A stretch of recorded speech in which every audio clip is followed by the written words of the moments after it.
Just a one-person short film. Yes, sir. Yes, sir. It's like a one-woman show, but there's a camera. To do this? Well, not that. Not Yeah, this, at this way, least. this way. All right. This, literally anything but that. You're right. We established this. Ladies and gents, welcome back to Articulate with Steve McJones. And today we have a full panel of Kaitlyn Diehl, Michael Mina, and Jackie Diehl. Yeah. Welcome to the pod. Thank you. Thanks for having Steve. us. Yeah, absolutely. No, I'm very excited. This has been an interesting setup situation that we got going on. We're still working out the bugs in the new studio, but we are here because this team of creative individuals, they made a full movie.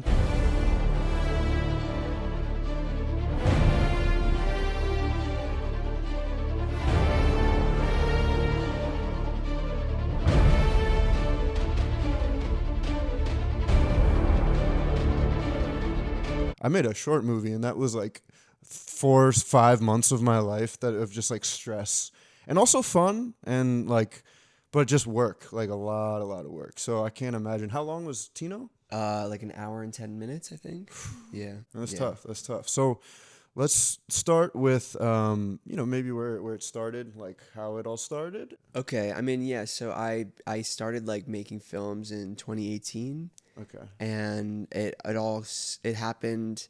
I had just graduated college. I had a finance degree. I grew up in a very traditional family. Okay. And so my parents were like, "You're getting a degree." Yeah. I wanted to go play hockey in Canada, and they were like, "You can't." No. So, also would have been sick. well, yeah, it would have been. Yeah, sick. for sure. Probably wasn't good enough, but anyway.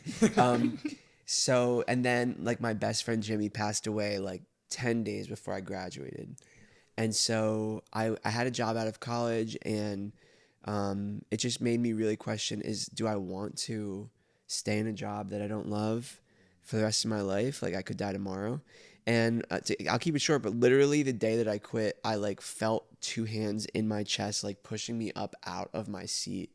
And I emailed my boss at 11:30, and I was like, as of noon today, I no longer work here. And I left everything in my cubicle. It was very dramatic. Yeah.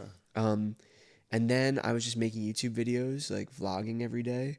And 2 months later, I found Playhouse West and started acting. And then I was like, no one's really making films that I want to make. And so I started making films. And then, I had made one feature before and a lot of shorts. And Tino kind of was a mixture of a lot of inspiration from a story that I heard from this guy who used to mentor me, the thing with Jimmy, my friend who passed away. And John Phelps, the DP for it, was like, hey, we should make something. And I had that short that I wrote, and I just kept writing it until it was a feature. It's interesting. It started as a short. Yeah, it was just one scene. Building a short into a feature is crazy. And yeah. Because you want to do it without diluting the initial story and what you were going for, while also giving depth in the right places. Yeah. You know what I mean? And it's interesting, the short film, none of what was in that is in the feature film. Oh, really? The scene, it's all gone. It's something entirely different. Is it a similar theme or? Well, no, the short film was you see the moment, everything somehow led to this moment, and that's what you see. That's the whole movie. It's this guy in a gas station bathroom who's on drugs.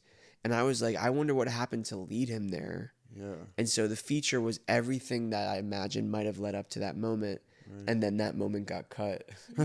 And it was just better in the edit with somehow, I forget how it got cut, but it was better without any of that. Yeah. Yeah. That's crazy. Yeah. But as beautiful in the sense of the fact that you were able to, it's the process of filmmaking. I think that's the epitome of it, is really building and getting attached to an idea. And then in the edit, working with what you have and what works. Yeah. It's killing your babies, you know what I mean? And really harsh term. I just realized I've been saying this term. I've been throwing. Is that what? Is that not? That's what I said. I've always heard kill your darlings. I was all right, Steve's killing babies. Murdering I guess. your babies. I'm not a fan, but they cry anyways. No, but that's very cool to hear that whole process, and especially, and it's also a culmination of everything that you said you've done shorts and you started in acting and another feature. Yeah. So this one is a culmination of everything you learned. Yeah, for sure. From that, and having a team Kaitlyn and Jackie. Like I just made films before, and I was like trying to do it all on my own. And to have like Kaitlyn and Jackie on it, it made the film insanely better than it ever could have been without them. So Thanks. The collaboration part. So Kaitlyn and Jackie were the producers. Yeah. And other roles? He also produced. We also did a little bit of assistant, like ADing. Yeah, a little. Yeah. And sort of, well, also some, like, I would say, like, minor casting, because Michael really had the main, like, lead actors for the most part, but lots of extras, and then also Lisa. So, like, that kind of goes into production, too, I'd say, but, like, some casting director vibes. Yeah, like I the feel lead like, actress. Yeah. Mm-hmm. yeah, I don't know if it helps because we've gotten into this before where people are like, I don't know what that means that you produced. So I don't know if you were gonna ask that, but No, well, I feel like because then you said Michael also produced, and I'm like, well, I was like, that's a given. You know what I mean? It's like at this stage, producing is like everything beyond what the titles are. You know what I mean? Everything beyond like writer, director, actor. There's so much else that goes into a film, and at this level, it's not like a casting director is like, well, we work with other actors. I know actors. We're gonna pull them in. You know what I mean? Yeah. A producer that's like working on the logistics is like, again, you guys, it's almost rare, at least for the sets that I've on, to have like one person that's just a producer. You know what I mean? The fact that you're like ADing as well or whatever is like, you need somebody to call the venue, and whether that is whoever's available at the time that's also on the project, whether it's like the director or the assistant director or the production designer who like needs to get in contact with the place. So yeah, I mean it all gets, but having a team of people that you trust that will pick up those extra little things that don't have necessarily a role to that specific thing that needs to get done, you know? Yeah. Yeah, I feel it. So Tino is about a young man who's homeless and addicted to drugs, and he really wants to connect with his dad. And his dad is the police commissioner of Philadelphia, so they're very, very opposite. Yeah. And it's essentially, it's like if you're familiar with the prodigal son story. Yes. It's that story, but kind of more modern and put in the culture, like the lens of how our culture is today. Yeah. So I should say that like I saw this. They had the little premiere. And it was a great movie. It was beautifully done. Those themes are like timeless in a sense. You know what I mean? The prodigal son, but also again like being at odds with your parents. I think we can all relate to at one point in our lives. Yeah, and then the separation of worlds that happens. Do your parents so after you decided not to do, Canadian hockey, where they were like, oh, film's cool, like as opposed to hockey, film's way better. No, they were like finance. I'm like, okay, I'm sure. No, they just wanted me to get a degree. Okay. But I quit my job February 2nd of 2018. Yeah. The Eagles won the Super Bowl 2 days later. Perfect sign. I know. It was like, wow, this is amazing.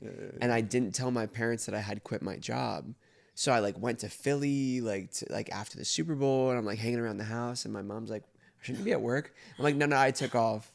And so anyway, I came to work with my dad. He used to work in University City at a hospital, and we went out for like Chinese at lunch. I was like, hey Dad, I quit my job.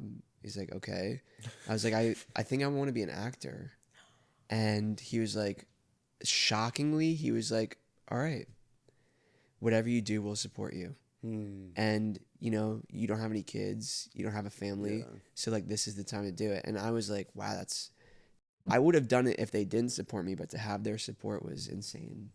And it was awesome. I mean, that's beautiful, especially because like oftentimes, did your parents come from like business backgrounds as well, or academia? Or? Our dad is a heater and air conditioning guy, so he has his like business there, And then our mom, she's more in the sciencey field. She works in like research and stuff like that. So, but our dad is like, they're both creative in their own ways. Our dad's like a musician. He writes lots of songs and like plays a lot of instruments. So no acting though, but duality. So they kind of have some understanding of like how important that is to a creative individual, especially like it's just such a commitment, you know what I mean? Like if you're gonna go for it, like we all are, like you really have to dedicate so much time and energy. And like the fact that we don't have kids and, you know, very big responsibilities right now allows us that. But even then, there's still like a gap between, I would say, me and my parents of like them. I'm like, yeah, I'm going to put all my money into this next movie that we're making. And they're like, are you sure? Like, yeah, you know what I mean? Like, there is a gap of understanding. And, you know, seeing how they talked to my brother, who is like, he's very successful in his own right with his own like career. And they had like a basis for understanding how that career works. Like oftentimes there's a corporate ladder, or like, you know, people you have to network with, and ways to navigate it throughout college and stuff like that. But, you know, when I tell my dad, it was like, I spent Saturday, all I did was write, and I got like 30 pages done. And he's like, oh, so you were like busy but not productive. And I'm like, yikes. And he didn't even mean it. It wasn't even a bite like that. He was just like, you were just doing things to stay busy. And like, I'm like, Dad, to me, that is like my career. You know, it's like I'm pushing these things. You know also, that's really impressive. Like, 30 to just days, sit down and do 30 pages. I had nothing on Saturday, so I woke up. I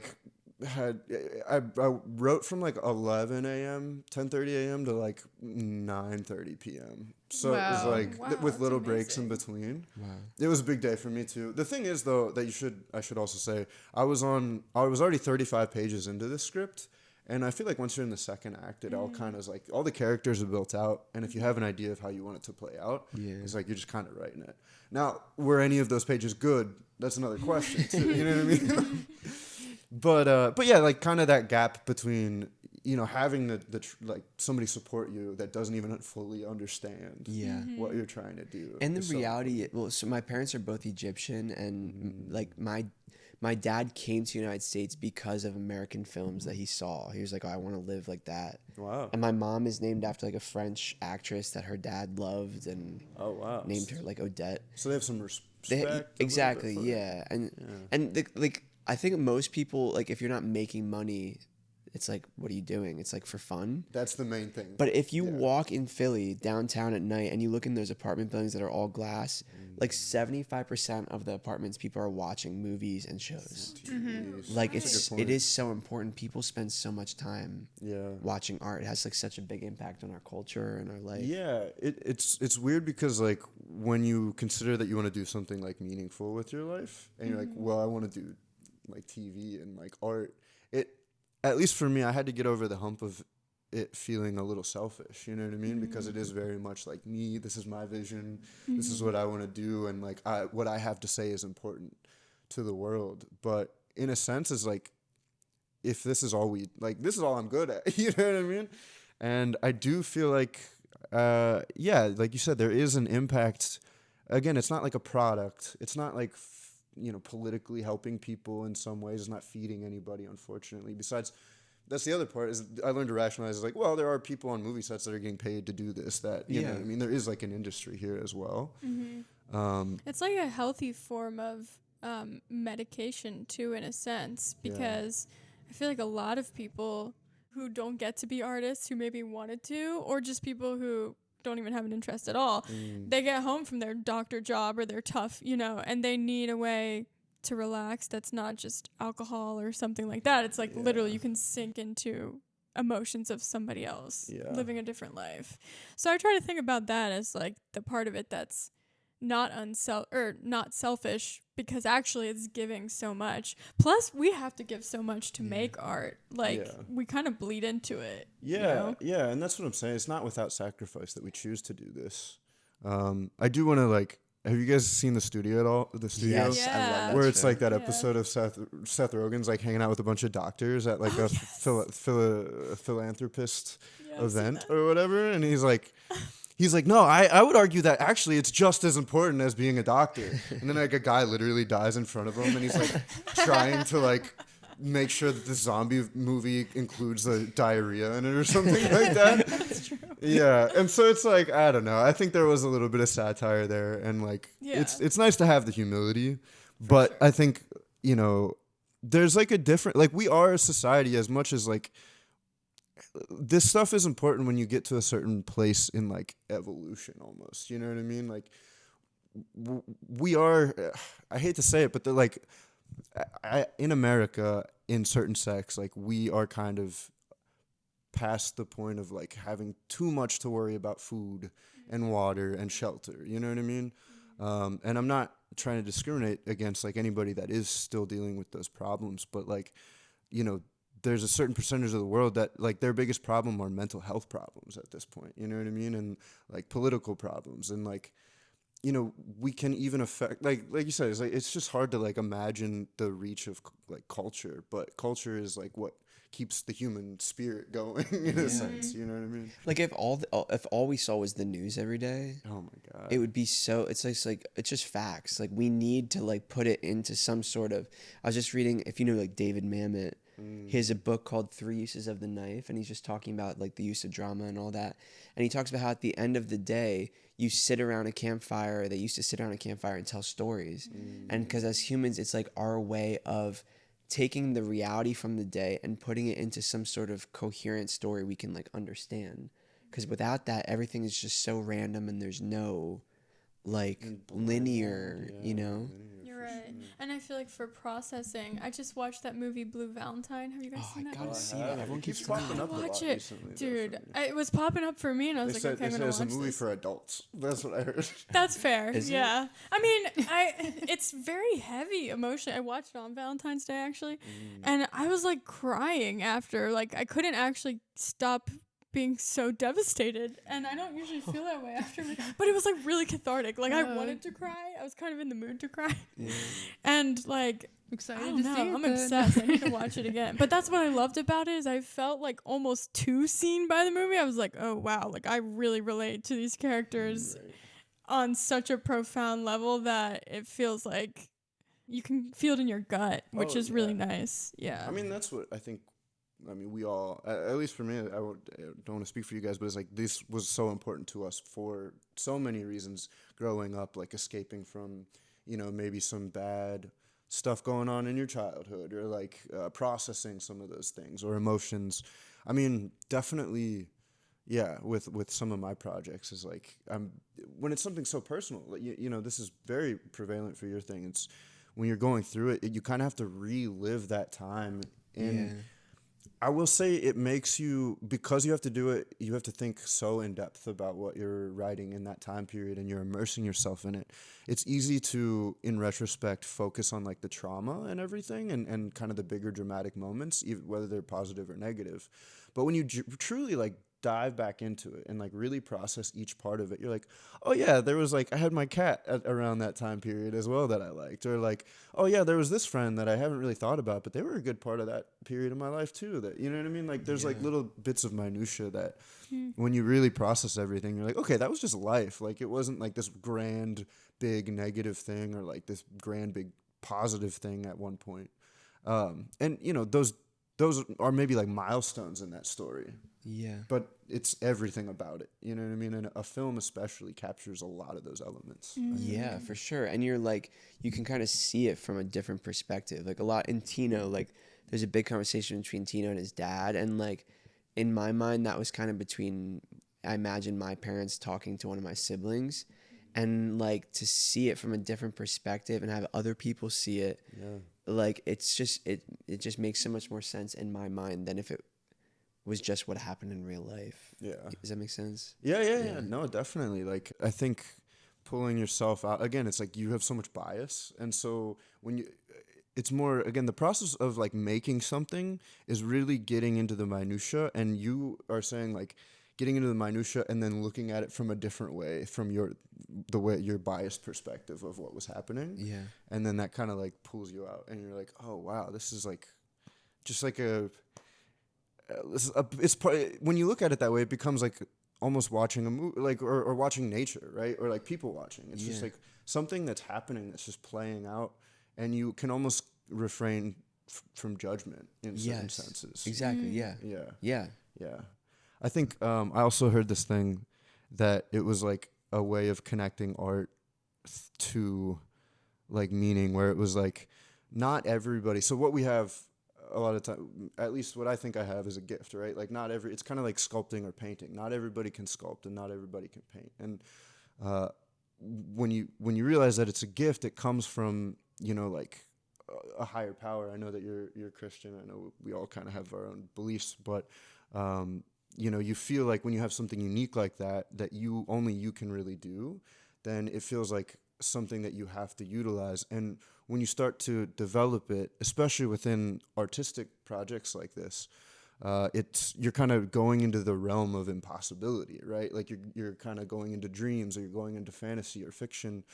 But the realm of impossibility is almost where we need to play around in, because what this world needs is for something impossible to happen, to show a better way. You know what I mean? Yeah. That's how people come up with inventions, right? Like, is like I'm dreaming and fantasizing about a better world. You know what I mean? Yeah. It could seem fantastical or strange, but like, you know, what we're sitting in now probably would seem fantastical and strange to people that lived 300 years ago, you know? Yeah. Literally, this sounds like so crazy.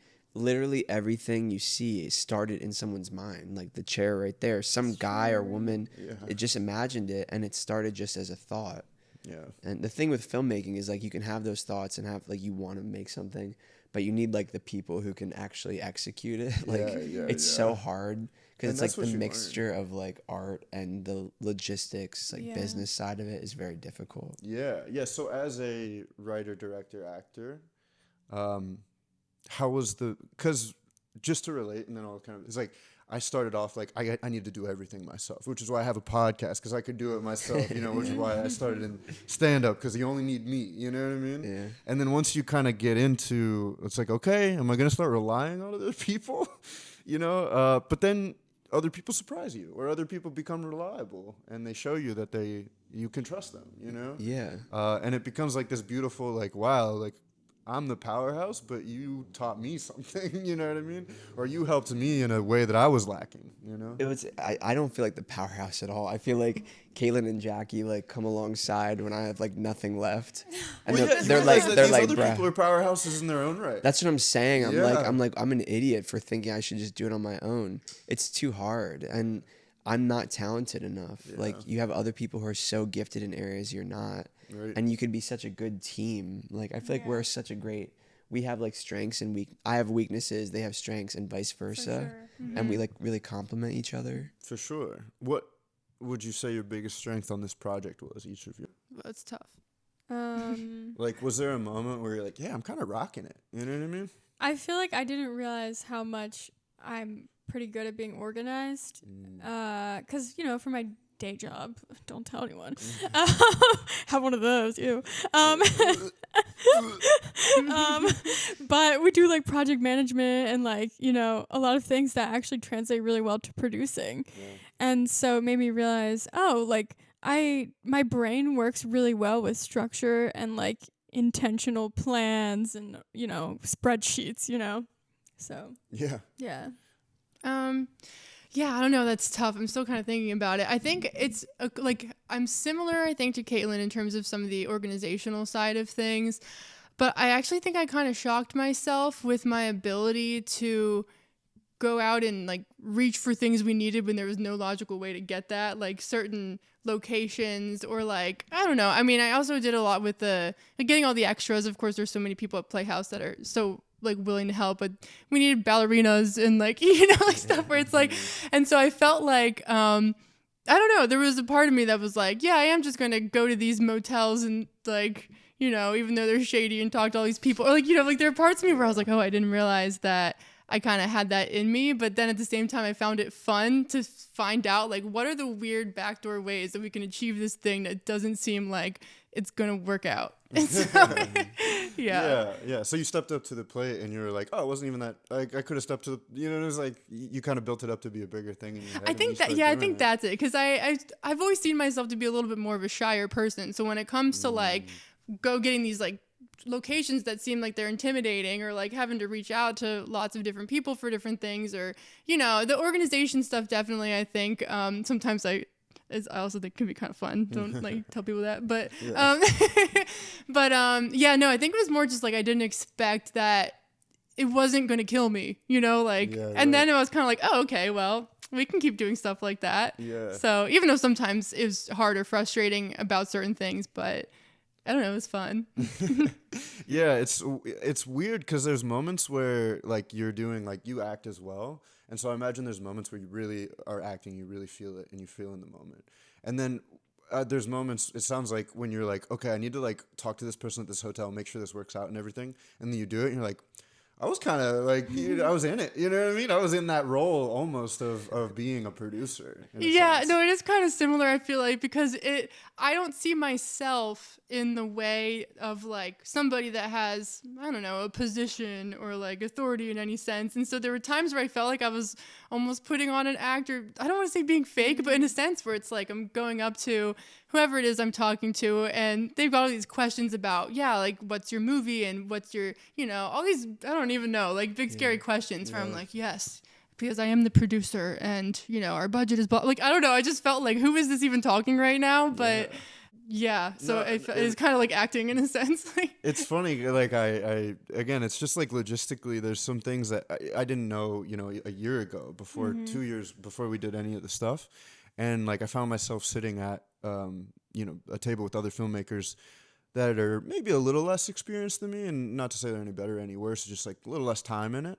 And I was like, we're working on the next one. So we need to make sure that when we're looking at locations, like, we need to make sure it fits in our price range, but also like, it could fit my vision as a director and it can fit the DP's vision, but we also need to imagine how the flow would be on set from a logistical perspective, being able to shoot without people walking in and out the whole time, that sort of thing. And then as I was saying it, like, these people looked at me like they had never heard that, even considering that logistical side of filmmaking. And I was like, I do kind of know some shit. You know what I mean? It was like kind of surprising yourself, So when you're like booking these things, I imagine that's what it felt like, Yeah, I don't know. And there's a side of me too, like, because also there was a lot of crew. How many days was it, like 12 days of shooting or something? Like 13, so something like that. It's all a blur. But yeah, so then I feel like there was the whole other like balancing logistics side of, we need so many gaffers and so many, or like the sound guy can only do half a day this day, so we need a different sound guy for the other half. Right. And like Kaitlyn's out here trying to get all this equipment in a U-Haul and like so I feel like I don't know, there was a moment of like having people on the set come up and ask me questions because, we were maybe one of the ones that initially even scheduled them or hired them as a crew or like a gaffer or something. And I knew the answers to things. And it was kind of an out of body, like, oh, maybe we actually do kind of know. Like, maybe we do kind of know some stuff. That's pretty cool. Yeah. I imagine the people that like do this full time are like, these kids know nothing. Honestly, they don't even know what they're talking about. For our level, probably. Yeah. But for us, we're like, dude, we're flying. We're steady balling. But that's what we love about it. It's like you said, you thought at some point you thought you were a shy person, and there was like this level of growth that just like happened through being in this project. You know what I mean? And it's like, then you feel like you've learned a skill and like learned more about what you want to do, and then you have that in your back pocket. So it's just like a little confidence, and then you get knocked down. It's like this constant cycle of like knowing and not knowing, Yeah. What was maybe the biggest, because like you were acting, so I imagine hopefully there was a lot of flow with that. Yeah. I think I just learned like I love leading, not in the way of like I'm the most important, but like as the director, people want you to lead. Yeah. And like even the producers are looking to you and trying to fulfill your vision. Yeah. And I really love it. Like I love leading people. I love like creating an environment where people feel safe and comfortable. And we had some hard days where like the energy could have been down or negativity could have been high. And I remember like saying at the motel before like all the crew showed up or all the cast showed up, I said to the crew, I was like, we need to be happy, because if we're not happy, no one else is going to be happy. Yeah. Like we put a smile on our face and they're going to think it's all amazing. Yeah. And behind the door, like everything's like on fire, but they'll never know that. It's like that meme of the little girl with the building on fire. Yeah. You never let them know. Yeah. But I love that part of it. I don't know why. I just love leading people, and that takes so much pressure off the acting, shockingly. It's, interesting. If I'm acting for someone else, I'm like a mess. Really? I have no idea what I'm doing. But because I'm like so busy with all this other stuff, I have no time to overthink. That's perfect. The acting. Because that's what some people say their method is like to learn a thing to the T and then day of forget it all and go with the role. It's kind of what it is. You don't have any time to like like as an actor, you're just sitting around like waiting, and you're like, oh, like what if I don't cry?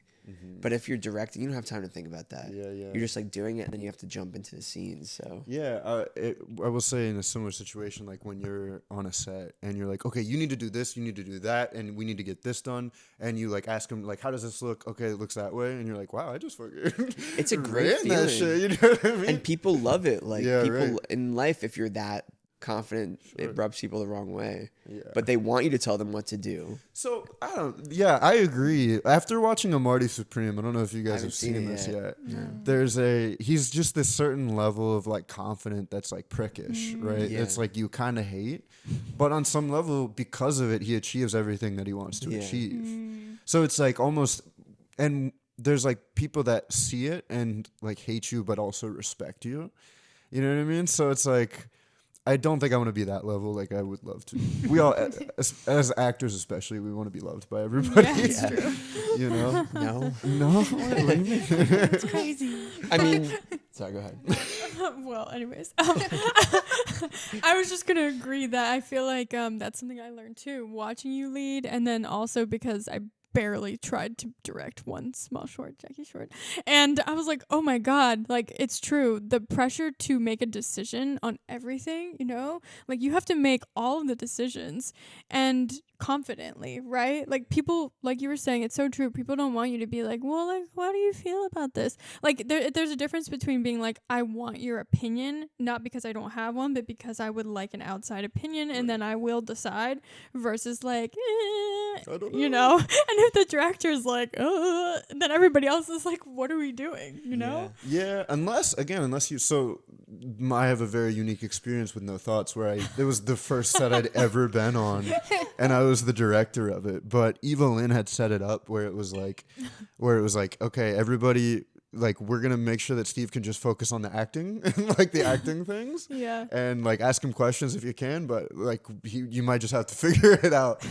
And I will say I think it worked for the best in this situation because of the team. And because we had people who were so confident, like we had a John, you know, we had a Jonathan Phelps, Yes, where he's like heard of him. asking, and where he like asks a question. I'm like, I don't know, man. What do you think would be best? And then he was just like, I'm just gonna do it, and then just like, it was just do it. So I mean, I give Jonathan so much credit on like, because I didn't even know the term. I didn't know what blocking was. You know what I mean? Yeah. It's gonna make for a great story one day, though. Yeah, it's true. Like that, your first film you didn't even know, but you did it, and a lot of people would have never done it. Yeah. They would have been like, I can't do that. I mean, I think the film was better for it because there were so many people that saw, you know, maybe that I needed that extra, you know, that there was a gap, and they felt okay with, you know, raising their opinion and like saying, hey, I think this would work.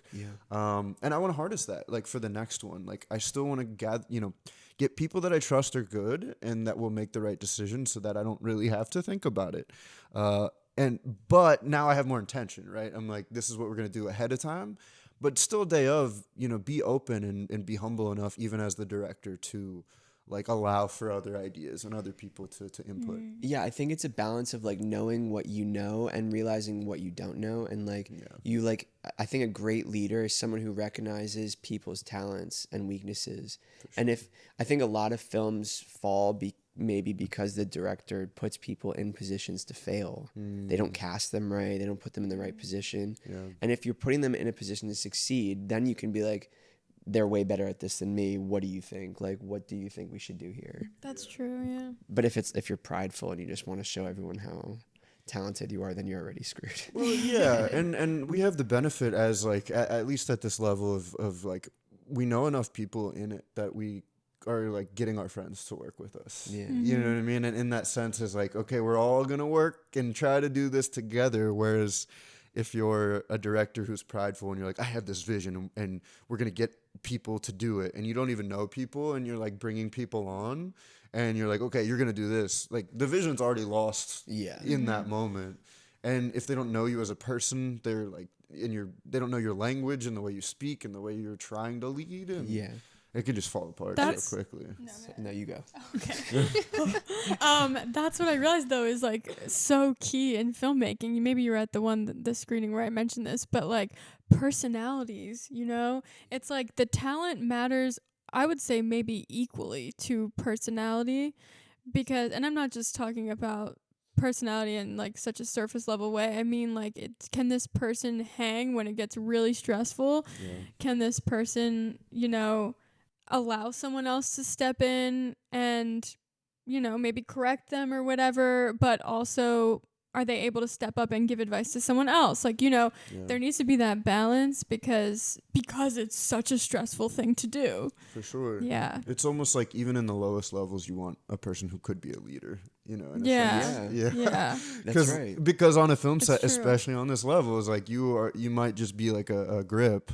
But at some point, like the DP is working on 10 other things, and you're gonna have to just make the decision. You're just gonna have to pull it and trust that he was the right one. And hope that it was the right one. Yeah, for sure. Yeah. Definitely. Well, that's cool. So what would you say? Because I haven't done a feature. You know what I mean? Is a feature just a short film, just long, like like longer shooting days and like longer shooting time? Is it more about stamina at some point? I'm curious, like, what your experience is, how it differs from short films. I would say yeah to that, but also like the job is so much harder as a storyteller because like you're trying to tell this story over a whole arc, and that's already hard. But now you have a lot more days to tell it. Meaning you have a lot more opportunities to screw up. Yeah. And like if you don't tell the story the right way on one day out of 10, it messes up the whole film potentially. Like you have to be so specific. And I used to say that on set, and Lisa, the lead actress, would laugh. I was like, if we don't get this shot, nothing else matters. And that is true. Like if someone builds a ship and they're like, well, we did like 1,000 screws, but let's just leave one open. The ship is going to sink. Yeah. Like water will get in and it'll start pulling all the other screws out. Right. So you have to have this like unrelenting attention to detail. And that's already hard to do on a short film, but imagine like a feature with no money and very little money, right. Yeah. So I would say that's the difference. Yeah. Were there any on this set, because I think it's inevitable that you aren't going to get something that you feel is crucial at least once. Yeah. Were there any on this set that happened, or do you feel like you caught it all? Because like I mean, no, for sure. I mean the stuff at the doctor's house. You remember we wanted to shoot again? Right. Yeah. That was our most expensive location. It was like I don't know how much money, but I wasn't crazy about what we got the night before. And we were thinking about renting out the house for another day and reshooting. But we just had to, ultimately I had to make the decision, if we do this, it messes up the whole shoot after. Like it's so difficult to do. So I just had to accept what we got. And it was good. Like it's not like it was bad. No. It's just not everything I wanted. Everything you wanted. Yeah. Yeah, I've heard that before at film festivals, like when they talk to filmmakers at the end. So like a common theme was it's hard to watch my film without seeing that and being like, oh, we lit that weird. Oh, that's that one scene where I would have had the actor do XYZ instead, So I think it's just so hard as a filmmaker to like take the piece of art you made and watch it as it is. Because if somebody's watching that scene, they might be like, ooh, I was really moved by that moment, because that's all that exists for them. Yeah. Like there's no other possibility of a different way that you would have shot it. Yeah, they have like no head. preconception. Yeah. But I will say, like in that situation at the house, like Jackie and Kaitlyn were so great as producers because like I told them what the problem was. And they weren't like, no. They like went to the owner of the house and figured out how much it would be and the logistics, and they were like, if we do this is what we'll have to do. And then they just like presented the information, like, and that's great. Like they trusted me to make the decision and lead, and they weren't like, well, and they made the decision clear. Exactly. Was like, Exactly. Some people would be like, oh, you're insane, we're not doing that. Yeah. And like that would have frustrated me. Like they probably had an idea of what they thought was right, but they let me make the decision, and that's great. Like that really builds trust. Yeah, definitely. I feel like in like filmmaking and creative industries in general, I mean, it's easy when you're doing like finance or something to be very professional and like be not emotional about it. Whereas in an industry like this, there's so much emotion, you know what I mean? And it's like a crucial part to what we're doing, It's like we're trying to make an emotion. True. So it's like you kind of really have to like stay level-headed while also considering your feelings as a logical thing. You know what I mean? Yeah, we're all actors. We're like open wounds. So It's so hard we to work to be emotional. Yeah. I also feel like it makes so much sense too, like why like you hear about so many directors or like, you know, producers that work with the same team over and over again, because it's like once you learn what kind of people that you can work with, or like maybe the ones that you tried to work with and like, you know, it fizzled out in a bad way or something, you know, like it's like, okay, these people can handle the pressure and not be like grumps that make everything have like go tough, you know. So yeah, it's like cool when you find people that you can work with. Well, that's what's cool about the next project too, is like most of the people that I'm getting to work on my next project are a lot of the same people that worked on No Thoughts, but we're all just like 3 years further into our experience a little bit. True. So it's like, okay, the same team, let's get it all together and see what we can do again and see what we've learned. You know what I mean? And I think we trust each other even more now, especially after you deliver on a product the first time. Yeah. And, you know, the crew the first time had to trust a person who'd never even been on set. I'm like, all right, well, it turned out all right. You know what I mean? You got into like I'd say Austin so. Film Festival. I think it's a pretty good notch on your belt. Yeah, Exactly. It turned out all right. I really appreciate the confidence of showing up and being like, yeah, I could do this. Like, Yeah, because honestly, Yeah. we come from the opposite direction sometimes. I have to be exactly perfect in this area before I'm allowed to even approach it. You know what I mean? And that's Yeah. crippling.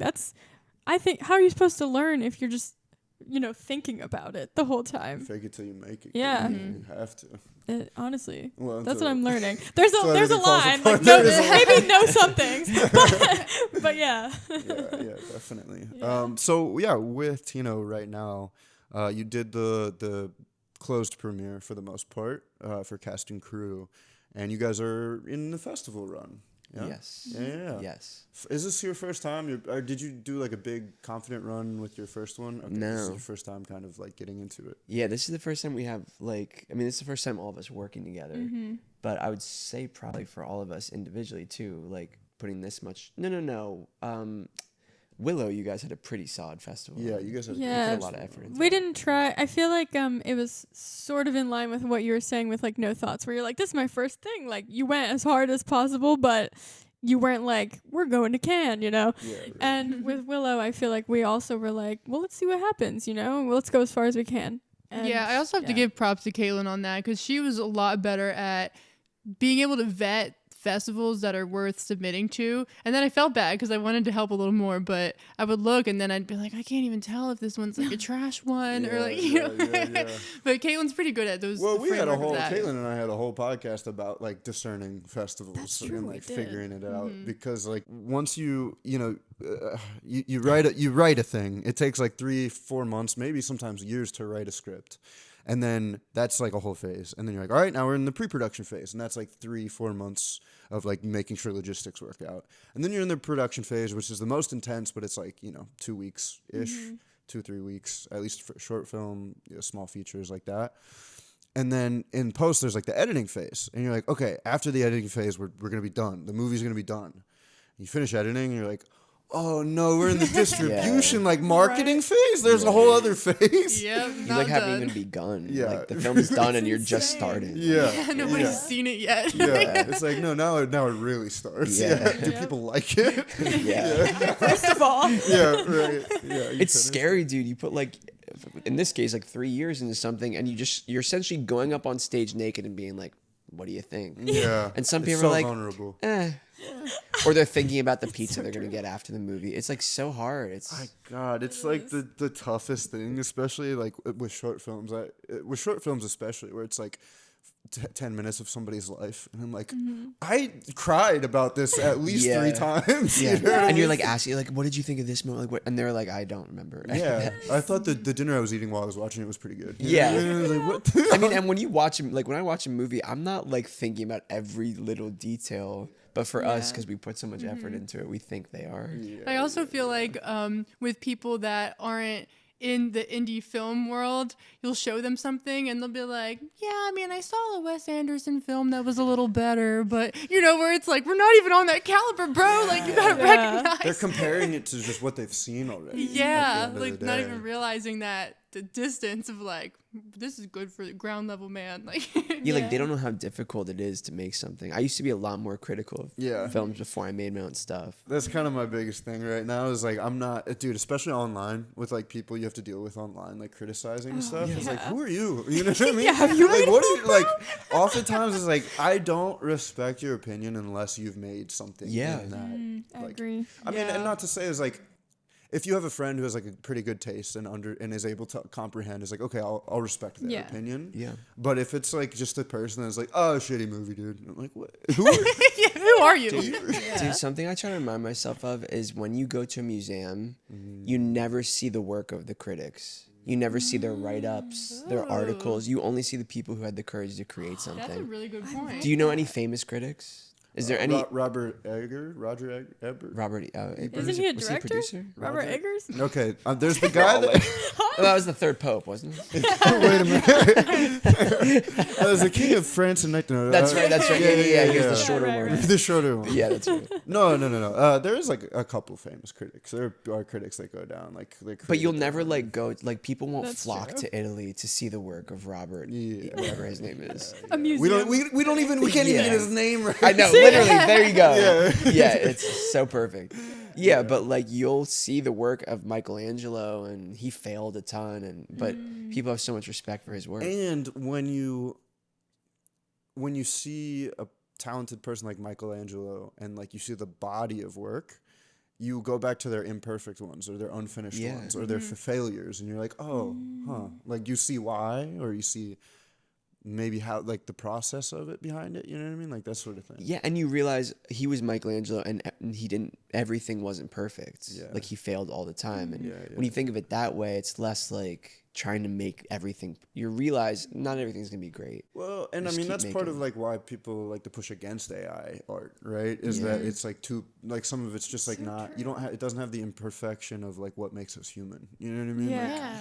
humans aren't perfect, and that's why humanity is beautiful in a That's why it's sense. You know interesting. what I mean? Yeah. Something can only be beautiful if it has a high and a low. You know what I mean? Yeah. In a sense. Yeah. Yeah, that's a great That's point. good. Yeah, I like it. A lot of profound. We're all just like amazing. You guys should watch our movies. It's like, why does my movie only have like 3 views? No, it's cool. I'm glad that I also like really just cannot understate like how important it is to have conversations like this for my mental health. You know what I mean? And hopefully for y'all's too. Is like I said, there are so many people that you grow up with, your family, your friends that you make in the life that you build outside of your art that are just never gonna fully like comprehend what it means and like how much it means to you. You know, so you know. These things sound so profound to us because we all get it. You know what I mean? And so, but kind of getting away from that deeper stuff, that's stupid. The dumb stuff is, so you're doing the festival circuit for the first time. Yes. And this is like, you're really going for all of them. Yeah, we figured why not? Like, why should we say no for them? We're just gonna go for it and let them tell us no. Yeah. And so that's where we're at right now, like submitting to big festivals, trying to make like biting your fingers the whole time. literally, Yeah, and just like tough. hoping, Thinking about like all the people I would like text when I found out that I got in, to be like, remember that time you told me I couldn't do it? Honestly, though. That's how I felt. We got into like our first festival, and it was like the Philadelphia Independent Film Festival. Oh, yeah. And it was like, I was like, guys, we got into the Independent, and I show up. There's like 3 people there, and it's like on a not a great, nice people that put it on. Yeah. Amazing people. Nadine, you're the best. Our girl. But amazing. I don't know. Yeah, but it just feels like you said, you are kind of putting yourself in such a vulnerable state, and you feel like there's so much riding on it because of how much effort and time you put But dude, into also, it. you know what's great about that is like you put yourself out there, and a lot of times people don't care, and eventually I feel like I've just gotten like, well, I'm not making it for them. Yeah. Like I don't get their approval, and it's actually been a good thing. I'm like, because if I was getting their approval, I would just keep making stuff for the approval. Yeah. But when people don't care for long enough, and you still have to make something, you like That's when you realize you're that free. you're like free. You're free of Yeah. opinions. You're free of. Yeah, well, then the thing that you have to deal with, it's not only that, but the consequence of like, oh, I spent all this time and effort for basically like no return, you know what I mean? Yeah. And that's like something that another part of coping, you know, that you have to deal with. But the return is like the process at the end of the day. And like you said, when you realize that you did it because you had to do it, like there was no other option. It's so hard. It's like, I don't know how I keep making films. Yeah. Every time I make one, I'm like, I'm never doing this again. Yeah. It kind of, I mean, I feel like it's so corny. It's about the journey and not the ending. But, like, obviously, we all went. Yeah. Footsteps in the sand. Yeah, something like that. You know, deep things that Robert might say. Yeah. But it's, like, kind of true. Like, you want the ending, obviously. But you do have to let go of it in a certain sense so that you can actually experience the part of it that is making the movie. And you should. Like, that is, I don't know. Sometimes I look back on the few weeks that were really stressful, but also really fun at the same time and rewarding. And it's like a little package of time where you remember. Like, here's a thought that I have sometimes. 3 months could go by, and if you ask me, like, what I did in those 3 months, a year from now, I'd be like, I think I went on this one trip. But with Tino, I could tell you the like details from every single day of that experience, you know? And I'll probably be able to tell you some of those when I'm like 80. Yeah. So I love definitely. that. I mean, it's all the stuff we were talking about before we got to this part of the conversation, where it was like processing, like writing. That the process of writing was cathartic. The process of learning that maybe you're not as shy as you thought you were. You know, that was part of it. Yeah, what's interesting too, because I was talking to Jeremy actually after his screening thing the other day, because Can you shout him out? yeah, shout out to Jeremy. But yeah, it was just because Mr. Salad? Jeremy Castro. Jeremy Castro. Salad. Mr. Salad. Like, shout him out. She's like, Something Jeremy. about salad. Yeah, Jared, just say his first name. You guys know Jeremy. Jerry. Come on. But no, it was interesting because I was asking him if he has plans for, now that he did like a screening for the film, if he's gonna put it in the festivals. Yeah, he was like, no, like I'm just this is good, like, you know, I'm just chilling. I'm glad that we did it. And I was like, damn. So then I was talking to him later, because he also is always writing all these little shorts. You guys might have seen. He dropped another one. Scenes from the Underground. Another like. This guy. Drop. But anyway. I just found out about him. I'm like, yeah. baller. And so I was asking him, like, how do you keep coming up with ideas? Or like you sit there and is it like you just have all these ideas flowing out of you and you just keep making them? Or like, you know, sometimes I feel like I want to do something and then I like want something to happen and it's like there's nothing going on upstairs, but like I want to make a thing, or I have an idea, but then like the actual like writing it down is hard. And he just said, follow the fun. And I was like, wow. Like, it was just like a thing in my brain that broke, where it sounds so simple, but I was like, oh, like he had fun with this film and it was done. And for him, fun is, I'm not going to put it in festivals because it's not fun for me right now. I'm just like, you know, I'm sharing it with my friends. And now what's fun is to like follow this path of, it's just like, I don't know, shout out Jeremy. I just Again, like, it was like, just, I was like, damn, that's so true. Like, and like kind of what you were saying, how you end up free when you're not thinking about other people's expectations or like the outcome of it, where it's like, well, this is what I want to do and what's fun for me and like where I want this to go. And I was like, oh my gosh, it's so true. And for Jeremy, he's like so talented. Like, it's only a matter of time until like whatever we think should happen with his film does happen. Like, people know great art and it can't stay hidden forever. Like, yeah, you know, yeah, definitely. I mean, that's what on like kind of a smaller scale, I was hanging out with Lemaire Lee, who's like a comic who has a big podcast or whatever, and he's like, you know, I've been doing this thing since like 2019, and it just gets tiring at some point. And he's like, listen, man, like, just keep doing it, and then at some point, like, if you keep doing it, you will, like, something will happen. And when that happens, everybody that liked that one thing will then have so much to look into, so much to get into after that.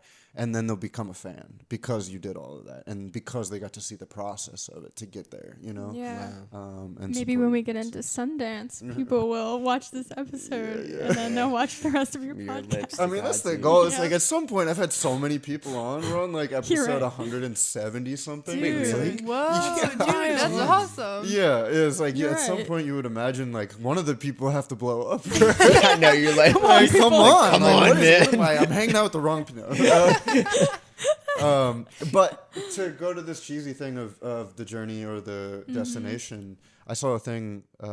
It was such perfect timing because it was like I was at the end of my rope, but then I got invited to do this 48-hour project thing. That was when I met like all those like bunch of professionals.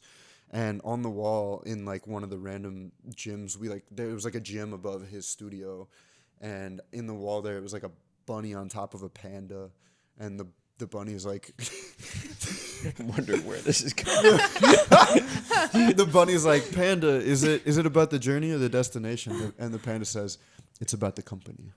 Yeah, it is. I was gonna say that, but I didn't want to get too deep. Yeah. But on my deathbed, I'm not gonna be thinking about like, wow, that acting moment in Tino was incredible. I killed that. People would be like, what is wrong with you?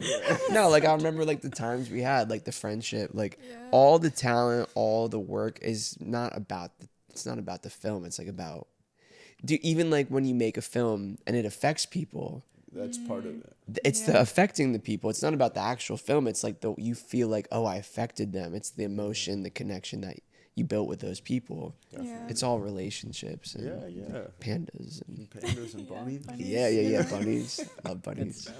Definitely. We can't help but go deep in this group. We just know. keep returning to literally philosophizing. Well, it's tough when you're thinking about something that's so personal to us, and it is supposed to be like we are trying to do something beautiful at the end of the day, as much as we like goof off throughout the whole thing. We are trying to connect, like you're saying, with other people, and we can connect through humor, but we can also connect deeper through shared trauma and like shared trauma dumping. Well, I'm trying to traumatize my audiences for the most part, so that way they like really build a bond with me. I'm manipulating Stockholm syndrome. They have to watch your show. Yeah. There was this cool thing I read. It was actually in the Once Upon a Time in Hollywood like book, where it was about Roman Polanski and his girlfriend that got murdered. You know the one? What's her name? I've heard of that. Does anybody have their phone? Can you? This is definitely because I'm just gonna kill myself if I don't tell this story. Roman Polanski's girlfriend that got murdered by the Charles Manson family. Oh, not the chick from. Wait, the whole Sharon Tate. Sharon Tate. Oh, I the didn't whole realize family murdered. Sharon Tate. Well, the Charles Manson and his family was like the people that like the cultists that like followed him. Oh, that's right. And they murdered Sharon Tate when she was pregnant with Roman Polanski's daughter. Wow, I didn't realize it was son. Roman Polanski. And it was pretty fucked up. But one of the things that one of the stories that he told in that book about it was Sharon Tate was just like a random cameo in Rosemary's Baby. And on that set, there's one shot where the main actress picks up the phone, and very obviously, like you could get this shot from, she is in the middle of a doorway and he's on the other side of the doorway, right? But what he did was in that moment while they were shooting and she was on set, he moved the entire camera a little bit to the right so you could only see half of her and half of her picking up this phone.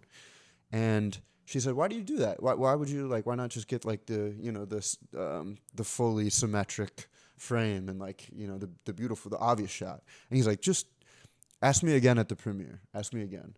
So 6 months, a year later, they're at the premiere of Rosemary's Baby, and he always likes to sit in the farthest back row because he likes to watch the audience watch his movie. And as they're watching it, Sharon Tate's sitting next to him, and the scene's about to come up, and he goes, remember that time you asked me why I did that? And she's like, yeah. He's like, watch.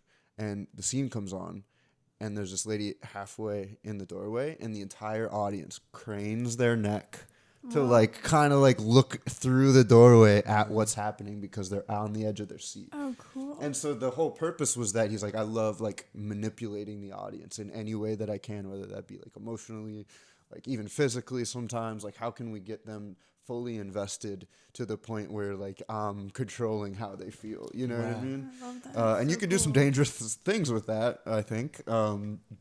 Propaganda, but you can also do some very, very beautiful things with that. Very therapeutic things with that. You know, for sure. I mean, that's as a filmmaker, that's our jobs. You're kind of trying to guide them, tell a certain story, and it can feel kind of manipulative sometimes. But if you're doing it with the right intention, it's not really manipulation. Yeah. You're trying to get across a theme or story, which people without a theme or a story or a message, people aren't going to care.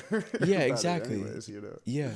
Yeah, so it's almost getting people to care about what you care about. You're making it because you care, and you want to make other people care. For the most part. Exactly. It's like, okay, we're gonna get deep again, guys.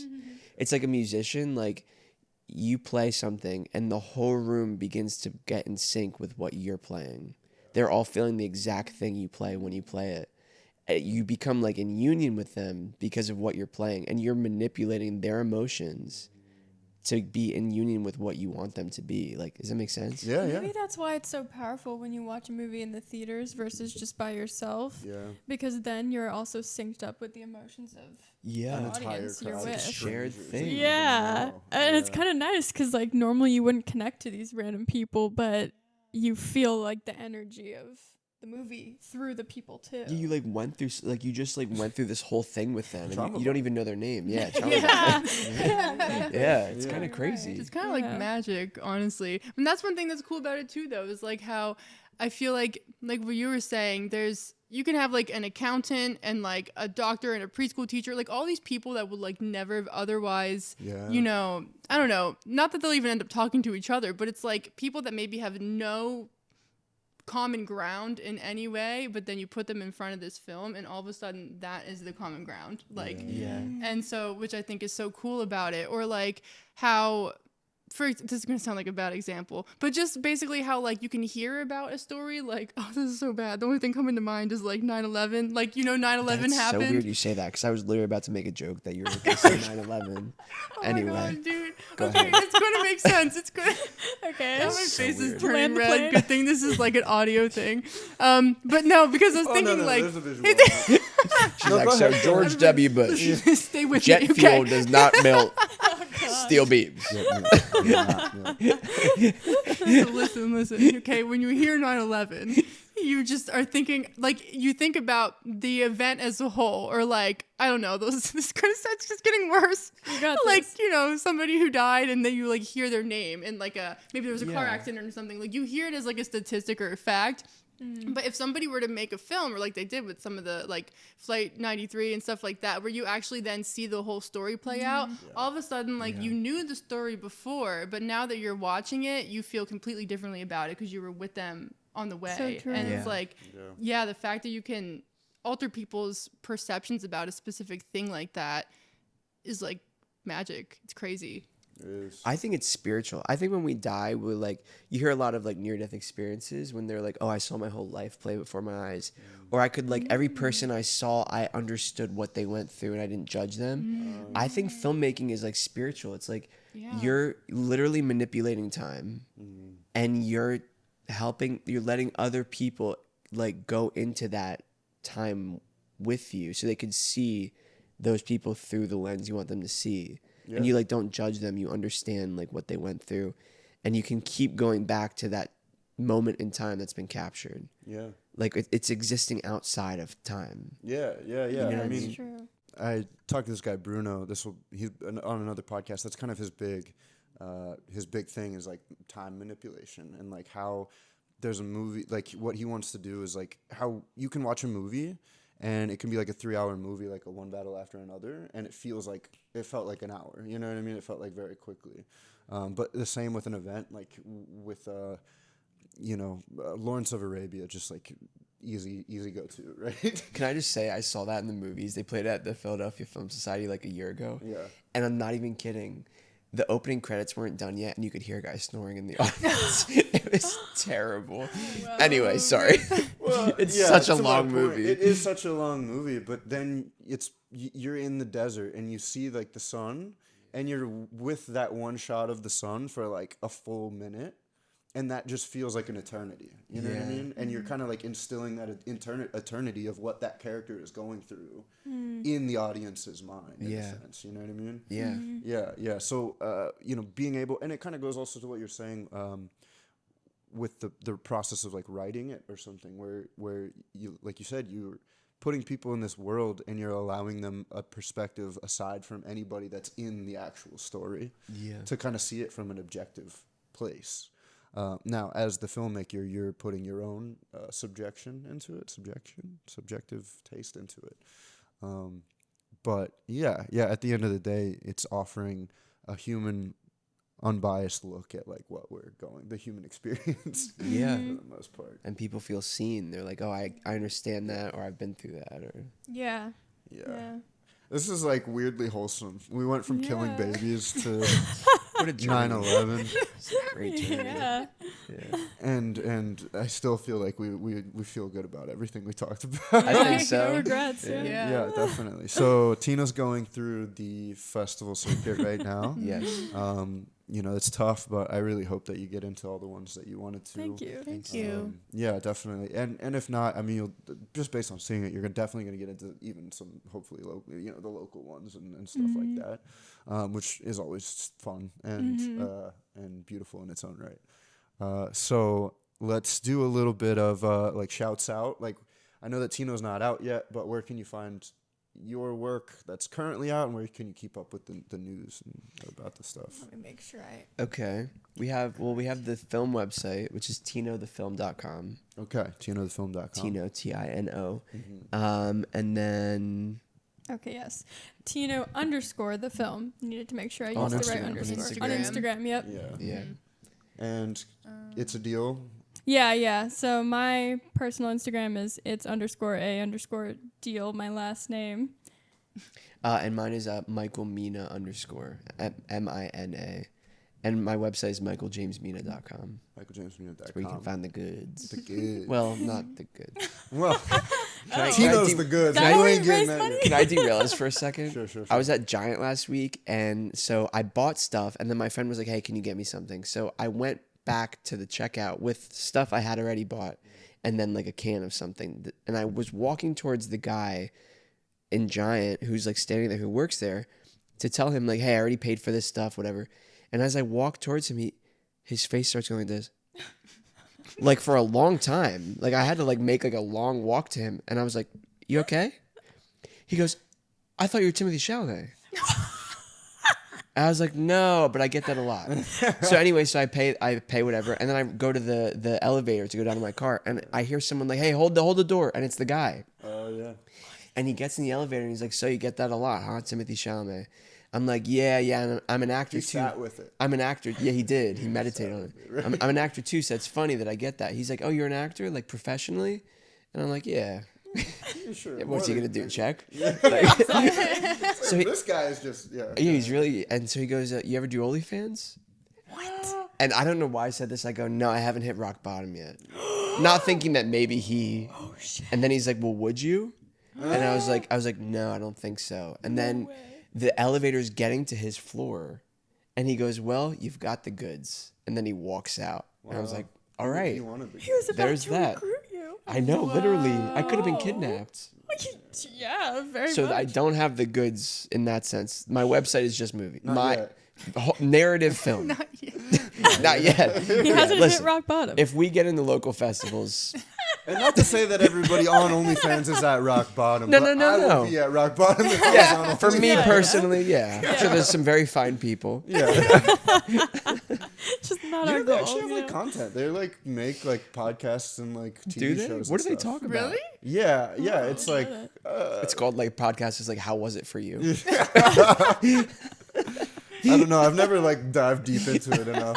I just knew somebody that was like a comic that has like a TV show through OnlyFans or something. It's just like an interview on the street type of show. Or something. Interesting. Whoa, Wow. that's interesting. Yeah.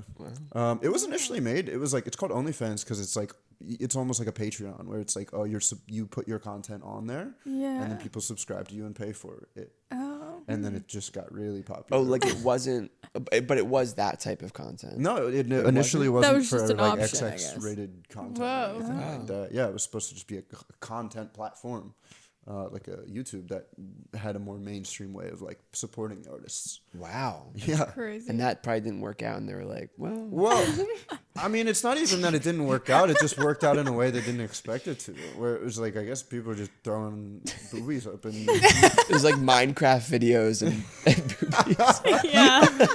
I wonder if there's like one Minecraft guy still on OnlyFans. Just He's like, still sticking it out. yeah, he's still sticking it out. He's making like $17 a week. He's like, that's enough. That's enough. That's enough. He's enough. Get Thanks, Robin. thanks, guys. Yeah. So is this the start of your OnlyFans days as a Timothy Chalamet So- lookalike? Wow, So that's Tino, weird. you can find Tino on Soft pillow. OnlyFans. No. Can you imagine like you guys knew me and like how far I would have fallen? Like I would've he been like does quite OnlyFans now. surprised. He's been to jail like 17 times. Like your brand Jail. is that you're a Timothy Chalamet? Yeah, like that's my whole thing. I hate ballet now. Yeah. Hate opera. Yeah, Oh, even yeah, though you're Tino's right. like a ballet thing. Wow. Hey, yeah, I was kind of hoping that would help our film, but I don't know how that would. That's not out yet. People are looking That's up. right. the Making brands it of relevant. Timothée. I was thinking maybe Timothy Chalamet's like PR people are like, hey, we really need to rectify this. Let's help ballet people, Yeah. Yeah, Especially if the guy looks like. just like you. Yeah. Yeah, We could Why- do why like would a you ask what's that movie about the twins with Lindsay Lohan? Oh yes. Oh, you're talking about Parent Trap. Yeah, I was Parent thinking Trap. of We could the do like other a one she Parent did. Trap thing, Yeah. but like yeah. ballet. But Like we're And twins, invite like me and Timothy Chalamet. to be a part of it. Isn't that Black Swan though? Did she have a twin? It's It's like Parent Trap haven't meets seen that in a Black while. Swan. Yeah, Parent Yeah, Trap. That's a you're perfect. right. That's a good pitch too. Yeah. I would watch that. I know immediately. It's like a Yeah. buddy fit. It's a buddy comedy. It's a buddy comedy that's dark. Yeah. Sometimes. Right. Yeah. It gets know. real weird. Yeah. Yeah. Should we Right. write this? Or? Get that. Copyright. Copyright. Okay. Sorry, Jackie. Yeah, where Yeah, excuse me. I really I derailed those. So my OnlyFans.